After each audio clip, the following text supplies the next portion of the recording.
It's a very significant move. At the moment, following our peace agreement in 1998, a mandatory coalition government was formed, which is headed up at present by a British Protestant Unionist politician and by an Irish Republican politician. So it's two different heads of government with very different ideas about what the future of Northern Ireland should be. Now, Arlene Foster is the First Minister. She's the leader of the Democratic Unionist Party, and there seems to be moves within the last hour. It's become apparent that there's a move to perhaps try and oust her from her leadership position, with various documents circulating amongst her political reps suggesting that they have no confidence in her leadership anymore. The European Parliament, as we were reporting earlier on this programme, finally gets to vote on the post-Brexit trade deal. At the sharp end, in Northern Ireland, do you think the communities there can now turn a new chapter?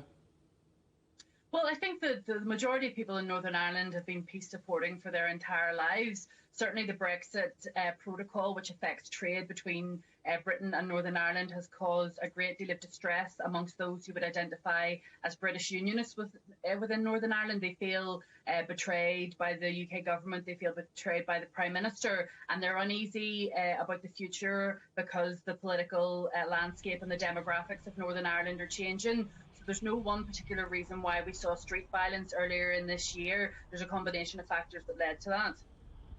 Let's talk about the young people involved in those disturbances on the streets of Northern Ireland. I wonder how important are integrated schools in trying to heal those divided communities, and perhaps why there are so many children still educated in separate Catholic and Protestant schools.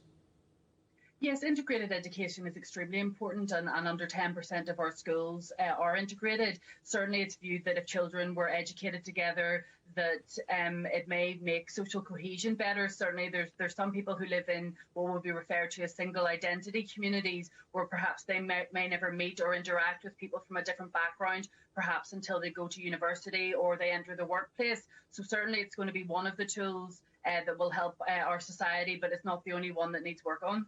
Well, another one that might need work on is perhaps the economy there. Growth prospects for the Northern Ireland economy look pretty promising over the next quarter or so. I wonder, does peace on the streets depend in some part on a wealthy and employed community?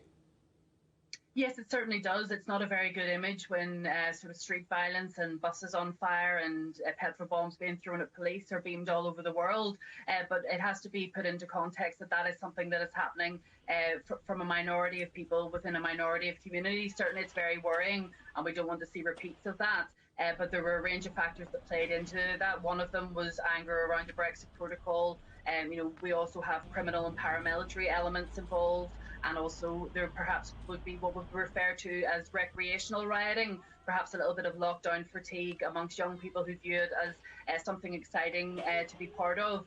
But certainly, it's a minority of children, and our Children's Commissioner in Northern Ireland has indicated that she feels adults encouraging young people to take part in street violence, that it's a form of child abuse.